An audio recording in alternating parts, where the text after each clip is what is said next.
art doon, ganyan. Tapos binili ko yun sa kaklase kong si Vladimir sa halagang 50 pesos ng break trip. Dapat 30 putol pa ako. Sabi niyo kasi sabi niyo, kulang pa yung papel. So 30 pesos yung una lumabas ay dapat mas mga materials. Okay. Pero kasi, nung pinili ko siya, naiintindihan ko na first edition yung bagay na wala kang katulad yun. At never pa uli ako nakakita. Nung napili ko yun, sabi ko, ay akin na ba kapag ko. Tapos ngayon, lahat ng mga baboy ko, binahal. So ngayon, nagdadagdag na ako na nagdadagdag. Para makuha yung consistency na gusto ko. So I therefore conclude, bali wala yung susunod. Pero ang talaga gagawin natin, di ba? Ang traditional na ginagawa dito, diba sa kung pinapasok natin. Mas mainit-init pa siya ng konti. Tama. It is not a joke. So, Sir Paul, ano ang paborito mong palaman?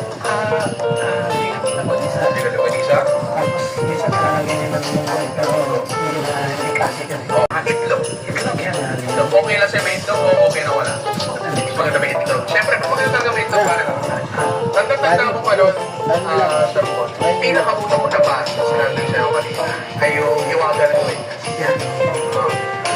Sabi ko, hindi ko alam kung ano number pero sabi ko na tapos naalala ko, nung lumabas yung pins. Ang laki nun. Ako nasa space, ganyan lang yung pag-carnival ni Bruce. Very intense. Nilagyan ng bond paper. Sabi ko, sulit to ba? Hindi ko siya napili agad. Tinaka ko nun hindi. Nagano ako na bago ko mabili. Tapos usually kasi, summer release, ang mga puti. Talaga, summer release Hindi ako katol. kaya parang